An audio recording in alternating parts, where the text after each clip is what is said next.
ఎక్కడన్నా తిరుపతి వెళ్ళి మన మొక్కులు తీర్చుకుంటే మనం గుండు చేయించుకుంటాం. ఇక్కడ జగన్మోహన్ రెడ్డి గారి కోరికలు తీర్చుకోవడానికి రుషికొండకి మొత్తాన్ని కూడా గుండు చేయించాడు. ఈ రాష్ట్రంలో మరి బీఈసీ కులాలుగా 56 కులాలుగా విడదీశారన్నా ఒక్కరికి కూడా ఒక్క రూపాయి కూడా ఒక్కరికి కూడా ఒక్క రూపాయి ఇచ్చే పరిస్థితి లేదు. మీ ద్వారా బీసీలందరూ కూడా న్యాయం చేయాలని చెప్పేసి ఒక అద్భుతమైన మేనిఫెస్టో మీరు ఇచ్చారన్నా. మరి ఇవాళ అవన్నీ కూడా తీరాలన్నా మీలాంటి నిజాయితీపరుడైనటువంటి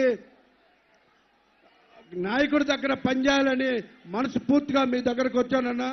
మిమ్మల్ని నమ్ముకున్నందుకు నాకు ఈ అవకాశం ఇచ్చారు. మీకు విశాఖపట్నం సౌత్ విశాఖపట్నంలోనే అత్యధిక మెజార్టీతో గిఫ్ట్గా ఇస్తానని మీ అందరి ద్వారా గిఫ్ట్ ఇస్తున్నాను.